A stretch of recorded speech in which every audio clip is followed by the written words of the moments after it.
시청자 여러분 안녕하십니까? BTV 뉴스입니다. 먼저 이 시각 주요 뉴스입니다.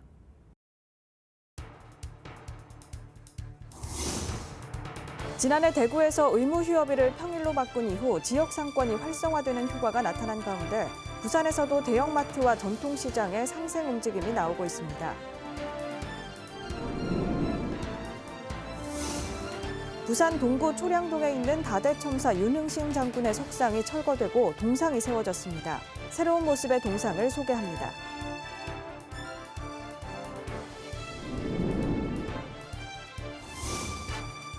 사상구 동순방이 감전동을 시작으로 이달 말까지 이어집니다. 구는 동순방을 통해 구민들의 생활 민원부터 해결해 나간다는 계획입니다.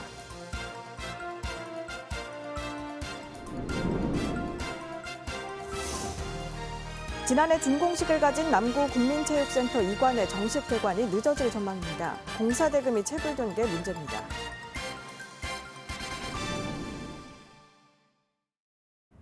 정부가 대형마트 의무 휴업일 평일 전환을 추진하면서 갑론을박이 이어지고 있습니다.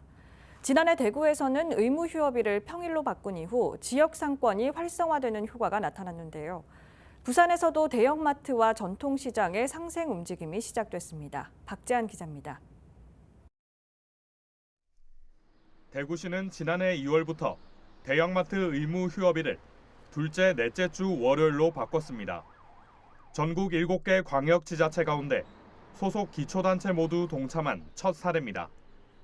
대구시가 시행 이후 6개월간 신용카드 사용 빅데이터를 분석한 결과에서도 전통시장 등 지역 상권이 침체할 것이란 우려와 상반된 결과가 나왔습니다. 대구 지역 전통시장에서는 대형마트 영업일인 일요일 29%, 휴무일인 월요일 37% 등 평균 34%의 매출 상승 효과가 나타났습니다. 부산 지역 전통시장에서도 긍정적인 반응입니다.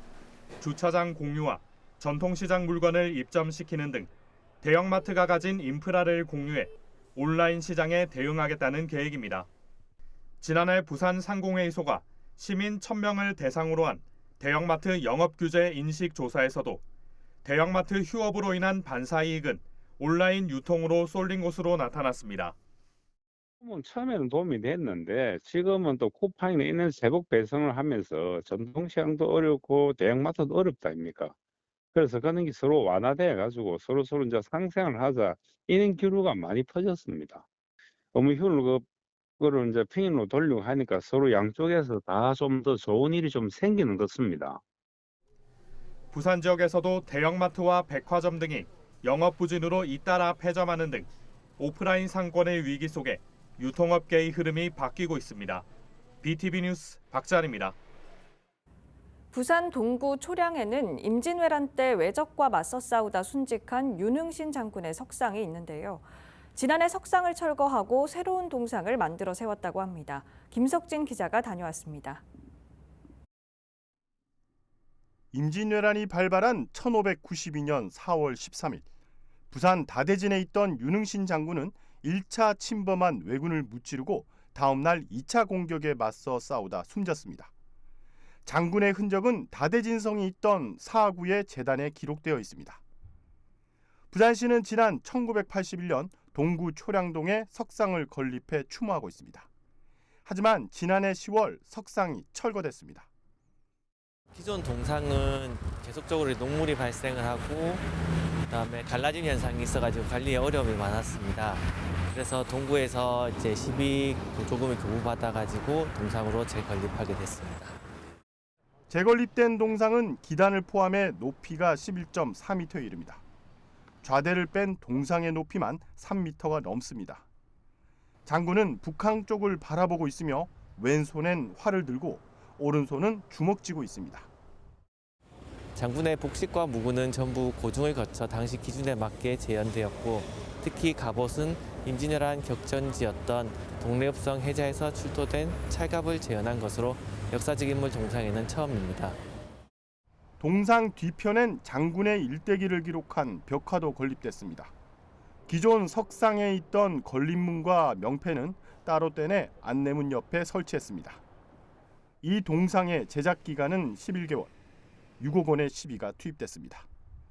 부산시는 26일 오후 제막식을 갖고 장군의 넋을 기립니다. BTV 뉴스 김석진입니다. 사상구에서는 구청장의 동순방이 이어지고 있습니다. 각 동을 돌며 지역 현안을 챙기고 또 풀어야 할 민원은 무엇이 있는지 경청하는 자리인데요. 감전동과 덕포 이동에서는 어떤 민원이 이어졌는지 박철우 기자가 다녀왔습니다. 사상구 감전동 행정복지센터. 추운 날씨 속에도 동 행정복지센터 2층에는 주민들이 가득 모였습니다. 구청장의 동 순방에 맞춰 풀어야 할 애로사항을 이야기하는 자리가 마련됐기 때문입니다. 한마디로 구민과의 소통의 자리인 셈입니다. 이러한 소통의 자리는 다음 날 덕포 이동에서도 이어졌습니다. 기존의 동 순방은 한 해 구정계획을 설명하는 자리의 성격이 짙었다면 이번 동 순방은 주민과 심도 있는 대화에 초점이 맞춰졌습니다. 주민과의 공감 토크 형식이 눈에 띕니다. 편안한 분위기가 만들어지면서 주민들의 크고 작은 민원도 쏟아졌습니다. 그 무수한 사람들이 무슨 취식하고 방류하고 쓰레기 투기하고 아주 주민들이 아주 불편하다고.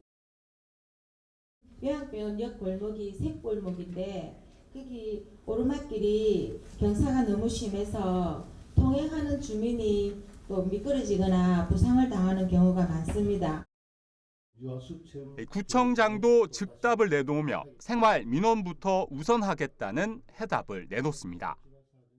그 과정에 이제 있다 보니까 그렇다 말씀을 드리고 우리 부에서도 지원할 수 있도록 그렇게 할 그런 계획이 있다 말씀을 드립니다. 감전동을 시작으로 올해 지역 현안 챙기기에 나선 사상구. 동 순방은 자연스레 생활 민원을 처리하는 창구 역할을 하고 있습니다. BTV 뉴스 박철우입니다. 부산 남구에 위치한 국민체육센터 1관은 하루 이용객이 3,000명이 넘을 정도로 인기 있는 체육시설인데요. 이용객이 늘면서 국민체육센터 2관을 추가로 건설했고 지난해 말 준공식을 가졌습니다. 그런데 정작 정식 개관은 늦어질 전망입니다. 김윤정 기자가 이유를 알아봤습니다. 착공 2년 만인 지난해 11월 준공식을 가졌던 부산 남구 국민체육센터 2관입니다. 국민체육진흥기금 등 국시비 91억 2천만 원을 포함해 총 211억 8천여만 원이 투입됐습니다. 준공 이후 하자 보수만 거치면 곧바로 시설을 개관할 예정이었지만 공사를 맡은 A건설업체가 연락이 두절된 데다 A사는 하도급 업체에게 공사 대금도 체불한 상태입니다. 현재까지 5억 9천여만 원의 공사 대금을 제대로 집행하지 않고 있습니다. 직원들 말씀을 들어보면은 사실은 이런 적은 좀 처음이라고 사실 그렇게 얘기를 하는 것 같습니다. 정식 개관도 늦춰지게 됐습니다. 남구청은 체육센터 건설 관련 경쟁 입찰 시 건설사를 대상으로 한 적격 심사 때 아무런 이상이 없었고 A건설업체와 계약한 사업비 74억 9천여만 원 가운데 준공금 2억 7천여만 원을 제외한 74억 2천여만 원을 모두 지급한 상태라 관련 법령에 따라 법적인 조치를 진행하고 있습니다. 개관을 아예 못할 정도의 수준은 아니다라고 좀 말씀을 드리고 싶고 나머지 하도급 업체에 대한 그 대금 체불에 대한 해소 방안도 우리가 적극적으로 검토하고 또 연락이 오면 적극적으로 좀 안내하려고 노력하고 있다라고 좀 마지막으로 말씀드리고 싶습니다. 남구 국민체육센터 2관은 수영장 25m 레인 6개와 배드민턴뿐만 아니라 여러 가지 크고 작은 행사를 개최할 수 있도록 시설을 갖추고 있어 시민들이 개관일만 손꼽아 기다리고 있습니다. BTV 뉴스 김윤정입니다.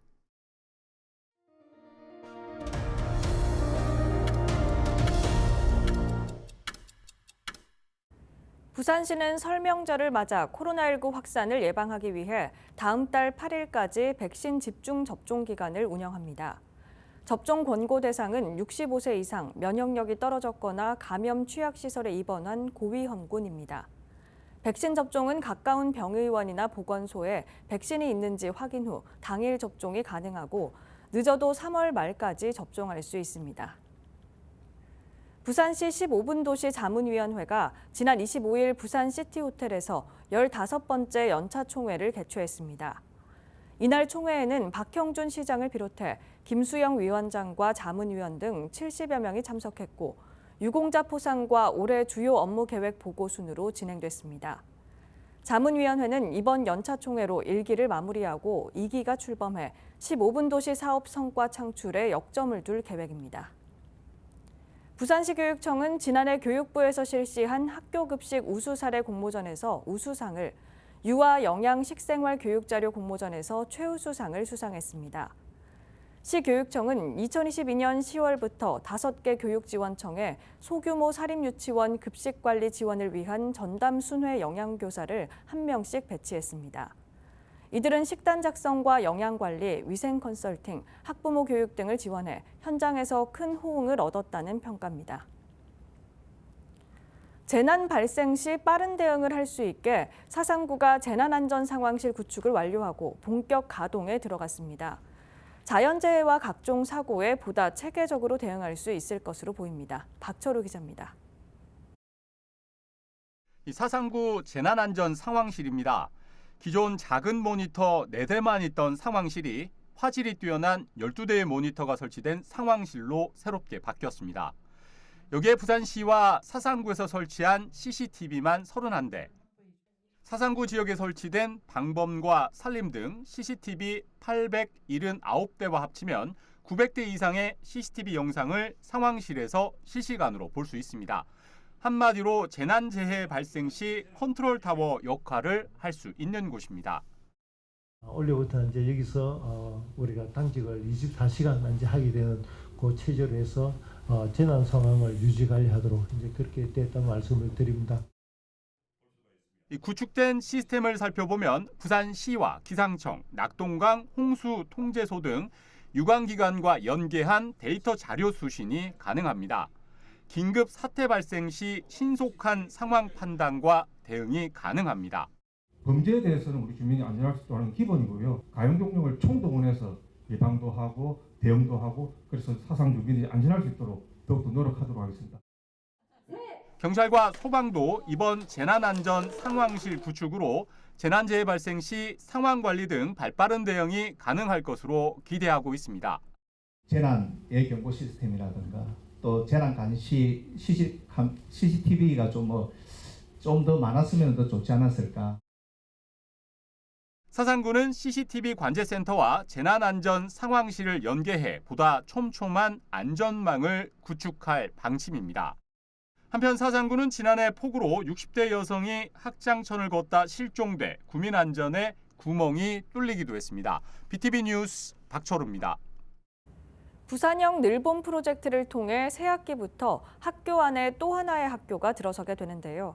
교사들은 교육과 돌봄 운영 분리에 환영하면서도 돌봄 공백 해소만이 저출산 극복의 해법이라는 접근에는 우려를 나타냈습니다. 박재한 기자입니다.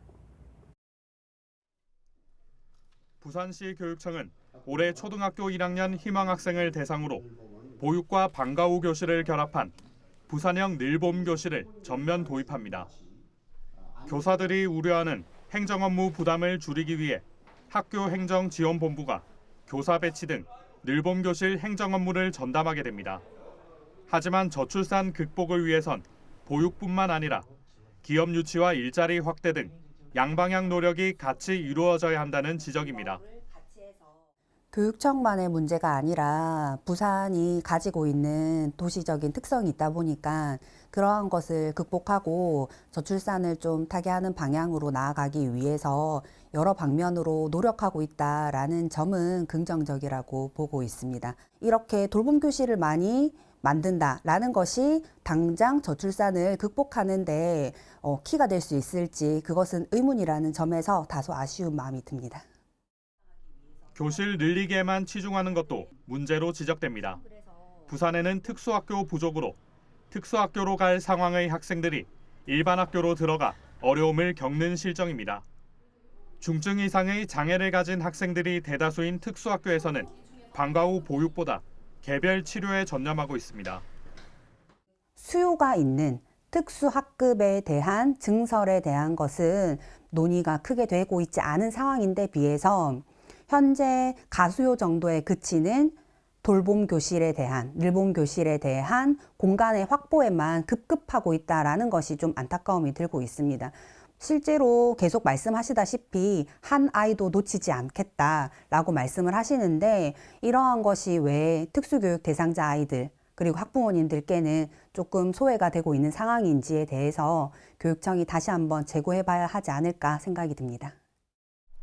한편 전국 교사노조는 오는 27일 서울 광화문에 모여 서희초 진상규명과 교사 고소 규탄, 돌봄 지자체 책임 운영 등을 정부에 요구하는 집회를 벌일 예정입니다. BTV 뉴스 박찬입니다. 침례병원 파산 6년째 지역 주민의 기약 없는 기다림은 계속되고 있습니다. 부산시는 침례병원을 보건복지부 산하 국민건강보험공단에서 운영하는 보험자 병원 형태의 공공병원으로 추진하고 있는데요. 아직까지 이렇다 할 성과는 없습니다. 지역 주민들은 기다리다 지쳤다며 냉담한 반응입니다. 장보영 기자입니다. 지난 2017년 파산한 침례병원 앞입니다. 약국은 문을 닫은 지 오래, 음식점과 의료기 판매점 몇 곳은 침례병원 재개원만을 기다리며 운영을 이어가고 있습니다. 그때는 그냥 조금 있으면 안 되겠나 하고 생각했는데 이제는 너무 이렇게 막 자꾸 이게 희망이 안 보여서 그래서 이제 안 하려고 올해까지 하고 안 할까 싶은 마음이 거진 90%예요. 주민들도 답답한 마음입니다. 공공병원으로 문을 열겠다는 말만 무성할 뿐 아무런 변화가 없기 때문입니다. 그리고 병원 관계자들 병원을 상대로 다 장사를 했고 가게들도 빨리 좀 처리를 해줬으면 좋겠어요. 모든 상권이 죽어놓으니까 뭐 동네가 죽어버렸어요. 침례병원 파산 이후 금정구는 응급실을 가진 대형 종합병원이 없는 의료 취약 지역으로 전락했습니다. 출동 5분 내에 응급 현장에 도착 가능하고 10분 내에 병원 이송이 가능한 일명 골든타임을 지킬 수 있는 면적을 구별로 살펴보니 금정구는 전체 면적의 2.4%에 그치는 것으로 나타났습니다. 기장, 강서에 이어 세 번째로 의료 접근성이 낮았고 접근성이 가장 높은 수영구와는 10배 이상 차이 났습니다. 출동을 빨리 하더라도 응급 환자를 이송할 병원이 없기 때문입니다. 상황이 나아지려면 침례병원이 다시 문을 열어야 하지만 2022년 부산시가 병원 부지를 매입한 이후 별다른 진척은 없습니다. 새로운 의료 서비스나 의료 수가 검증 역할을 할 수 있도록 보험자 병원으로 만드는 방안은 지난달 주관부처인 보건복지부의 심의를 통과하지 못했습니다. 부산시의 노력이 부족하다는 비판이 이어지고 있습니다. 구체적인 병원 운영 방안에 대한 제시가 없었고 적자가 발생했을 때의 대책이 부족하다. 또 부산시의 침례병원 공공화 사업 계획과 입장을 더 검토해야 할 것 같다는 의견을 내었습니다. 명백한 부산시의 실책입니다. 올 초 침례병원 보험자 병원화 안건에 대해 재논의가 이뤄질 계획입니다. 보험자 병원이 통과한다 해도 개원까지는 5년 이상 소요될 것으로 예상되는 만큼 빠른 추진을 위한 부산시의 철저한 준비와 적극성이 요구되고 있습니다. 헬로티비 뉴스 장보영입니다. 철새를 가까이에서 만날 수 있는 강서구 신호동 둘레길이 최근 완성됐습니다. 그동안 한쪽 방향이 막혀 있어서 왔던 길을 되돌아가야 했는데요. 막힌 길이 신호대교와 연결돼 둘레길 접근이 더욱 편리해졌습니다. 장동원 기자입니다. 계절 따라 철새들이 모여드는 강서구 신호동 인공철새 서식지입니다. 20년 넘게 인적이 차단된 덕에 철새와 야생동물들의 보금자리로 남았습니다. 군사지역이기도 했던 서식지는 2년 전 산책로로 개방됐습니다. 시민들의 발길에도 철새들이 찾아들고 있는 공생의 현장입니다. 신호동 둘레길은 1995년 신호공단이 만들어지면서 철새를 보호하기 위해 함께 조성된 우리나라 첫 인공철새 서식지입니다. 이 신호동 둘레길 출입구는 소담공원 쪽 하나뿐이었습니다. 최근 반대쪽 신호대교에서도 곧바로 둘레길로 연결되는 출입구가 하나 더 만들어졌습니다. 1.5km 산책로는 갈림길이 없고 입구가 하나여서 왔던 길을 그대로 되돌아가야 했습니다. 또 다른 입구는 신호대교 끝자락에서 경사가 완만한 나무 데크로 연결됐습니다. 철새선도 많고 마음이 시원하지. 길이 안 났을 때는 돌아나야 되는데 그러면 조금 지루한 건도 있고 이 길이 이제 뚫히니까 저 나가지고 돌아가지고 이제 바로 큰 도로로 나갈 수 있고. 이번 신호대교 측 입구가 놓이면서 공단 근로자를 비롯한 명지동 주민들의 접근도 더욱 수월해졌습니다. 둘레길은 다음 달 말까지는 오전 7시부터 오후 6시까지, 3월부터 10월까지는 오후 7시까지 개방됩니다. BTV 뉴스 장동원입니다.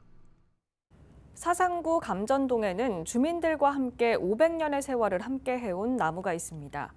해마다 이맘때쯤 그 나무 아래에서 모두의 평안과 건강을 기원하는 당산제가 열리는데요. 현장을 취재했습니다. 박철우 기자입니다.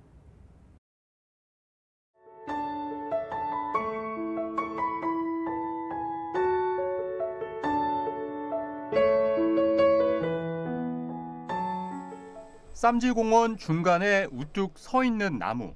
사상구 감전동을 500년 가까이 지켜온 나무입니다. 그 나무 아래 지역 주민들이 삼삼오오 모여듭니다. 해마다 이맘때 주민의 평안과 건강을 기원하는 당산제가 마련됐습니다. 주민들은 정성껏 차려진 음식에 두 손 모아 저마다의 소원을 빌어봅니다. 우리 동네가 생기기 전부터 내려오던 고유 행사입니다. 당산보전회가 설립이 돼서 지금 쭉 하고 있습니다. 매년 잊지 않고 마을의 명맥을 이어가고 있는 감전 당산제. 사상구는 지역의 고유 문화와 역사를 잊지 않고 보존하는 데 예산을 편성하는 등 지원하기로 했습니다. 당산제를 지원하고 이런 예산을 또 편성을 하였습니다. 잘 지켜서 우리 후손들에게 문화유산을 잘 전승될 수 있도록 하겠습니다. 빠르게 변화하는 요즘, 전통적인 옛 모습은 많이 사라졌지만 예나 지금이나 변하지 않는 건 서로의 평안과 안녕을 바라는 마음입니다. BTV 뉴스 박철우입니다. 북구가 오는 29일부터 4월 30일까지 도시철도 구포역에서 북구 노을 야경 사진전을 개최합니다. 지난해 열린 사진 공모전을 통해 입선한 작품들을 선보이는 것으로 낙동강 철새와 금빛 노을 브릿지 야간 조명, 무장의 숲길 노을 등 다양한 북구 풍경 23점이 전시됩니다.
이상으로 BTV 뉴스를 마칩니다. 시청해주신 여러분 고맙습니다.